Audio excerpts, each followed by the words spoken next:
Star Citizen has been in development hell since 2012, when they started crowdfunding the game. That is 14 years in the making, which is a record in the industry, and if the latest live stream is any clue, it's not even close to being complete. It's your show. Wrap it up. But maybe there's more to this story. As a game developer, I see something very different when I look at it, and in this video I'll tell you why Star Citizen is in development hell and what that means to the games community and the whole industry. And later in the video I'll tell you my opinion if the game is simply scamming players with never-ending goals or if it's a genuine dream game come true. Star Citizen is a one-of-a-kind example in the games industry, so I wanted to dig a bit deeper.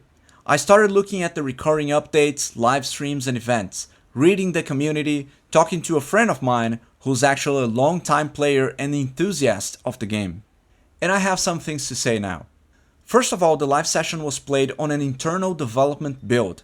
And if you think, oh, it's an internal build, so it should be even more stable because the devs are currently working on it, then I know you've never worked on this before. Internal builds are the worst. Devs break it all the time. And like one of the many bugs that we saw on the stream was a weapon stuck in its reload animation. How's that even possible? That should have been working properly for ages. It's something so basic in the game. What you probably don't know is that anything can break any other thing in a game's code.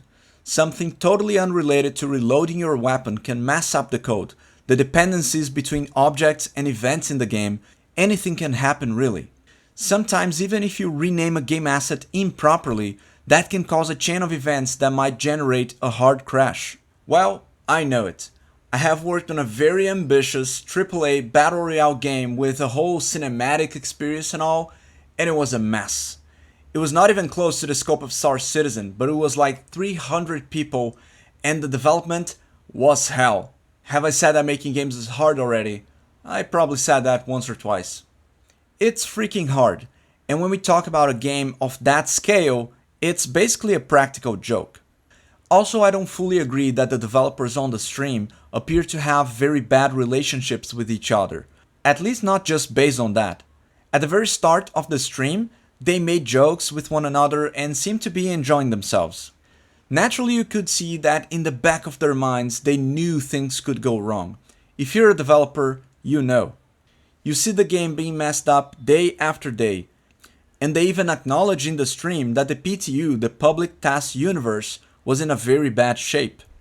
That alone should give you the clue that a lot could go wrong. And when things do go wrong on live stream for hundreds, thousands of people, that is very uncomfortable. And the fact that the stream continued for 2 hours, man, that must have been a pain for them. I've done a couple of streams here and there, and even when something very small goes wrong, you forget the whole script. It's a really embarrassing moment. But that wasn't the first live to go wrong. Not even the second. Star Citizen commonly has live events where they showcase the new content, and many times things go sideways. Bugs appear, NPCs get stuck, things crash. In 2018, the game was hardly playable at all. Bugs would overwhelm the game and frustrate players. Now, according to the game's community, it's much more playable and stable than it was before. The game has two main branches, the live branch and the PTU, which is like a beta branch where they will test new features. It's certain that it will have more bugs, but a lot of players do choose to switch to PTU so they can participate in the whole development and feedback process. Star Citizen is possibly the most ambitious game ever to be developed. We did a video about No Man's Sky last time. I'll leave the link below in case you guys haven't watched it, but Star Citizen is way bigger and bolder. You start the game, you can customize your character, your ship, and everything in between. You can seamlessly traverse different planets and space stations, go on narrative-heavy missions. You can specialize in being a miner or a bounty hunter or a trader and so many other things. In that sense, it's clearly inspired by EVE Online, but ultra-realistic with full AAA qualities, including an ever-expanding lore all there in the game. That's crazy, that's bolder than GTA 6 by a long margin. Nobody should even try that, that's impossible to accomplish.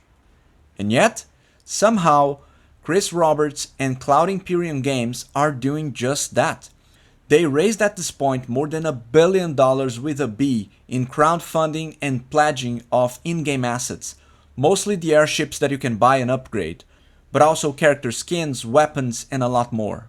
Star Citizen is trying to do something that was never done before in gaming, and to do that they raised an absurd amount of money from people who are crazily enthusiastic about the game and the vision. Cloud Imperium has a remarkably open and transparent development, and to a good part of the community, that latest livestream was simply another one. Just another thing that they tried and failed to showcase. That's business as usual in the development of Star Citizen. Most times they can resolve these issues in a week or two, and things will come back up. After all, that was not the live branch where most of the players should be experiencing at least a more stable state of the game. The promise of Star Citizen is to build almost a parallel universe entirely. I remember when I first heard of the game and how mesmerized I got with the concept and the prototypes, but that was like 2015. After 2016 or something, to the general public, the game appeared to be in a limbo. It was the most massive scope of all time, but nobody was really talking about that. Sometimes I would see that the company was hiring and growing. I even applied a couple times myself, but it would sit on the sidelines of the news. But if you were a part of the game's community, and let me tell you, that's a huge community, Star Citizen was always about building the universe live in front of your eyes, together with the players. And you can participate in that, follow the updates, play the content, engage with other players. It was never about the developers hiding the cave to come up with a final game 10 years later. It was open development. It's one of the most interesting communities I have ever seen. So Star Citizen is not just about being finished, done and done. It's released and that's it. No, there are thousands of players that have been playing the game for years now and getting excited about each new feature, location and possibilities. They even learned how to look away from the bugs, let's say, at least a lot of times, especially when they saw the game's progress in the last few years. Unplayable in 2018, but much more stable in 2025 and 26. As a game producer, I would appoint so many things as bad practices. You should not do that. 99.9% of the time, aiming for an insanely huge scope is a big mistake. Actually, scope creep is to me the #1 problem in game development, is why a lot of teams don't finish their games or they have to cut very important stuff from their production. And when I look at the live streams for Star Citizen, I can imagine it's not the healthiest game development ever. Imagine what that does to the team's morale. And in general, to be 12, 14 years working on a single game and never shipping it. That's one of the worst feelings for a game developer, I can assure you. It's much better, in my opinion, to release a bad game with some genuine ideas and features than to work on an incredible thing that you never get to ship. And then we get to the discussion around managing all of that. Leadership is to me the most important aspect of a game team, because most times the artists, designers, and developers themselves are super passionate about games and incredibly talented. In my career, I've worked with so many talented people, it's an honor. But then you look at two different companies, equally equipped with great talents. One is an amazing place to work and is doing incredible things, while the other is like burning slowly in hell while having a panic attack. When managers don't know how to manage, how to inspire people, that can break an otherwise incredible team. I cannot tell you which is which in the case of Cloud Imperium, but when you have several different offices with thousands of people involved building the most ambitious game ever imagined, it's hard not to mess up on a lot of things. So I think we need to look at Star Citizen with some different lenses than we do with regular games. They are trying to do the impossible, partially succeeding, and even though they have a lot to go before actual release, they have already delivered so much for the players and enthusiasts of the project. There are entire worlds already built, global missions for you to complete, a well-developed and expanding lore, a ton of great-looking content, because my god, the game looks gorgeous.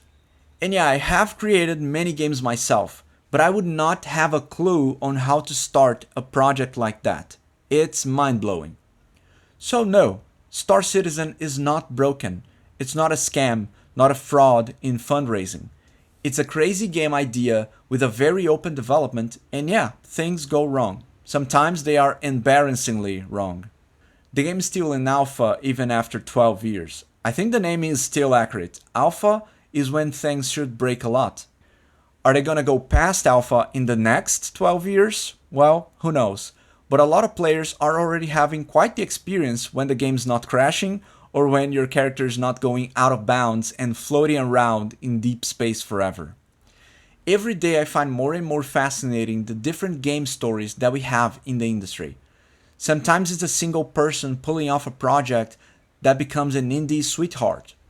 Other times it's a huge team for a decade or more trying to create the biggest game of all time. In the end, I'm glad both exist. We as players get to choose between more and more exciting stuff. Even though sometimes I would not like to be involved in those developments at all. But anyway, if you spent money on Star Citizen, I would love to hear from you. Do you feel scammed when you see those crazy bugs and development, or do you think that is a natural part of the process? Let me know in the comments below.